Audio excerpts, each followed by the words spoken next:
Hi, kids. This is chapter 3 of The Bad Beginning. I don't know if you've ever noticed this, but first impressions are often entirely wrong. You can look at a painting for the first time, or for example, and not like it at all, but after looking at it a little longer, you may find it very pleasing. The first time you try gorgonzola cheese, you may find it too strong, but when you are older, you may want to eat nothing but gorgonzola cheese. Klaus, when Sunny was born, did not like her at all. But by the time she was 6 weeks old, the two of them were thick as thieves. Your initial opinion on just about anything may change over time. I wish I could tell you that the bottler's first impressions of Count Olaf and his house were incorrect, as first impressions so often are. But these impressions, that Count Olaf was a horrible person and that his house a depressing pigsty, were absolutely correct. During the first few days after the orphans' arrival at Count Olaf's, Violet, Klaus, and Sunny attempted to make themselves feel at home, but it was really no use. Even though Count Olaf's house was quite large, the three children were placed together in one filthy bedroom, so that had only one small bed in it. Violet and Klaus took turns sleeping in it, so that every other night one of them was in the bed and the other was sleeping on the hard wooden floor. And the bed's mattress was so lumpy, it was difficult to say who was more uncomfortable. To make a bed for Sunny, Violet removed the dusty curtains from the curtain rod that hung over the bedroom's one window and bunched them together to form a sort of cushion, just big enough for her sister. However, without curtains over the cracked glass, the sun streamed through the window every morning, so the children woke up early and sore each day. Instead of a closet, there was a large cardboard box that had once held a refrigerator and would now hold the three children's clothes, all piled in a heap. Instead of toys, books, or other things to amuse the youngsters, Count Olaf had provided a small pile of rocks. And the only decoration on the peeling walls was a large and ugly painting of an eye, matching the one on Count Olaf's ankle and all over the house. But the children knew, as I'm sure you know, that the worst surroundings in the world can be tolerated if the people in them are interesting and kind. Count Olaf was neither interesting nor kind. He was demanding, short-tempered, bad-smelling. The only good thing to be said for Count Olaf is that he wasn't around very much. When the children woke up and chose their clothing out of the refrigerator box, they would walk into the kitchen and find a list of instructions left for them by Count Olaf, who would often not appear until nighttime. Most of the day he spent out of the house or up in the high tower where the children were forbidden to go. The instructions he left for them were usually difficult chores, such as repainting the back porch or repairing the windows, and instead of a signature, Count Olaf would draw an eye at the bottom of the note. One morning his note read, "My theater troupe will be coming for dinner before tonight's performance. Have dinner ready for all 10 of them by the time they arrive at 7 o'clock.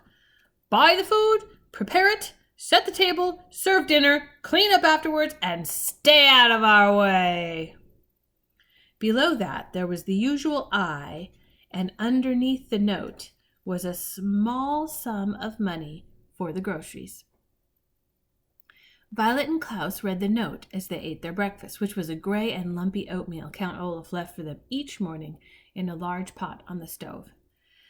Then they looked at us in dismay. "None of us knows how to cook," Klaus said. "That's true," Violet said. "I knew how to repair those windows and how to clean the chimney because those sorts of things interest me.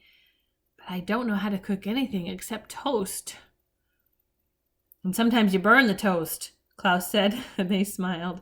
They were both remembering a time when the two of them got up early to make a special breakfast for their parents.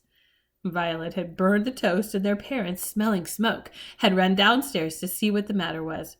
When they saw Violet and Klaus looking forlornly at pieces of pitch-black toast, they laughed and laughed, and then made pancakes for the whole family. "I wish they were here," Violet said. She did not have to explain she was talking about their parents. They would never let us stay in this dreadful place. If they were here, Klaus said, his voice rising as he got more and more upset, we would not be with Count Olaf in the first place. I hate it here, Violet. I hate this house. I hate our room. I hate having to do all these chores, and I hate Count Olaf. I hate it too, Violet said. And Klaus looked at his older sister with relief. Sometimes just saying that you hate something and having someone agree with you can make you feel better about a terrible situation. I hate everything about our lives right now, Klaus, she said. But we have to keep our chin up. This was an expression the children's father had used, and it meant try to stay cheerful. You're right, Klaus said, but it is very difficult to keep one's chin up when Count Olaf keeps shoving it down. Zook! Sunny shrieked, banging on the table with her oatmeal spoon. Violet and Klaus were jerked out of the conversation and looked once again at Count Olaf's note. Perhaps we could find a cookbook and read about how to cook, Klaus said. It shouldn't be that difficult to make a simple meal. Violet and Klaus spent several minutes opening and shutting Count Olaf's kitchen cupboards, but there weren't any cookbooks to be found. Can't say I'm surprised, Violet said. We haven't found any books in this house at all. I know, Klaus said miserably. I miss reading very much. We must go out and look for a library sometime soon. Oh my goodness, kiddos, out of all the horrible things that happened in this house, I think that would be the worst. I cannot imagine not having books to read. No wonder they're in despair. But not today, Violet said. Today we have to cook for 10 people. At that moment, there was a knock on the front door. Violet and Klaus looked at one another nervously. Who in the world would want to visit Count Olaf? Violet wondered out loud. Maybe somebody wants to visit us, Klaus said, without much hope.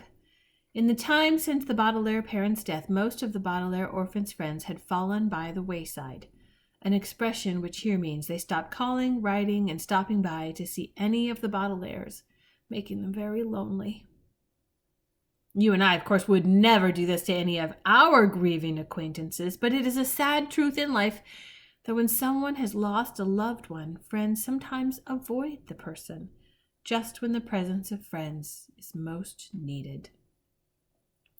Violet, Klaus, and Sunny walked slowly to the front door and peered through the peephole, which was in the shape of an eye. You guessed it, didn't you?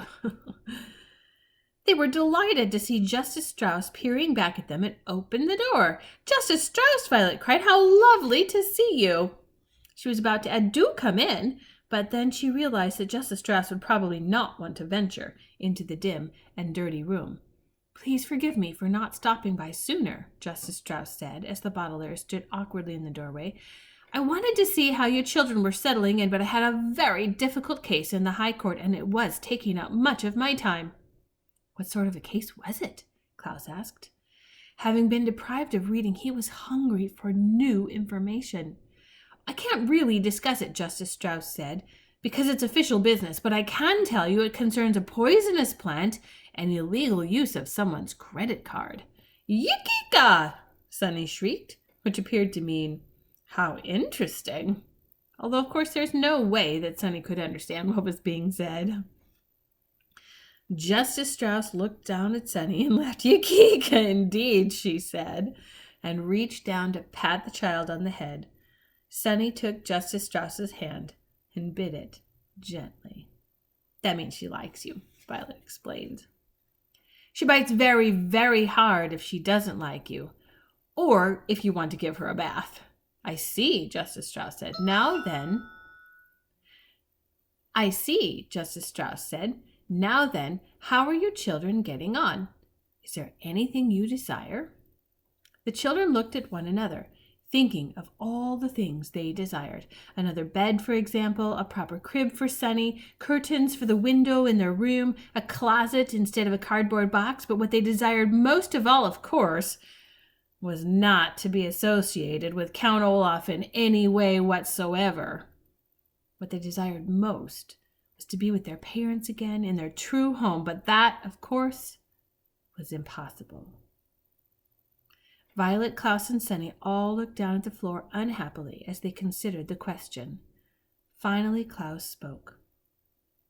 Could we perhaps borrow a cookbook? He said. Count Olaf has instructed us to make dinner for his theater troupe tonight, and we can't find a cookbook in the house. Goodness, Justice Strauss said, cooking dinner for an entire theater troupe seems like a lot to ask of children. Count Olaf gives us a lot of responsibility, Violet said. What she wanted to say was, Count Olaf is an evil man. But she was well-mannered. Well, why don't you come next door to my house, Justice Strauss said, and find a cookbook that pleases you. The youngsters agreed and followed Justice Strauss out the door and over to her well-kept house. She led them through an elegant hallway smelling flowers into an enormous room, and when they saw what was inside, they nearly fainted from delight. Klaus especially. I bet you're predicting what they see, right? Yeah, good job. The room was a library, not a public library, but a private library. That is a large collection of books belonging to Justice Strauss. There were shelves and shelves of them on every wall, from the floor to the ceiling, and separate shelves and shelves of them in the middle of the room. The only place there weren't books was in one corner, where there were some large, comfortable-looking chairs and a wooden table with lamps hanging over them, perfect for reading. Although it was not as big as their parents' library, it was as cozy, and the Baudelaire children were thrilled. My word, Violet said, this is a wonderful library. Thank you very much, Justice Strauss said. I've been collecting books for years, and I'm very proud of my collection. As long as you keep them in good condition, you are welcome to use any of my books at any time. Now, the cookbooks are over here on the eastern wall. Shall we have a look at them? Yes, Violet said, and then if you don't mind, I should love to look at any of your books concerning mechanical engineering. Inventing things is a great interest of mine. And I would like to look at books on wolves, Klaus said. Recently, I have been fascinated by the subject of wild animals of North America. Book! Sunny shrieked, which meant, please don't forget to pick out a picture book for me. Justice Strauss smiled. It is a pleasure to see young people interested in books, she said. But first, I think we'd better find a good recipe, don't you? The children agreed, and for 30 minutes or so they perused several cookbooks that Justice Strauss recommended. To tell you the truth, the three orphans were so excited to be out of Count Olaf's house and in this pleasant library that they were a little distracted and unable to concentrate on cooking. But finally Klaus found a dish that sounded delicious and easy to make. Listen to this, he said. Puttanesca. It's an Italian sauce for pasta. All we need to do is saute olives, capers, anchovies, garlic, chopped parsley, and tomatoes together in a pot and prepare spaghetti to go with it. That sounds easy, Violet agreed. And the Baudelaire orphans looked at one another. Perhaps, with the kind Justice Strauss and her library right next door, the children could prepare pleasant lives for themselves as easily as making puttanesca sauce for Count Olaf. What do you think? Will their lives turn around? Will they start to have some happy times because of the care and the warmth of Justice Strauss, their next-door neighbor? Or will the bad, bad things continue? We'll find out tomorrow with Chapter 4.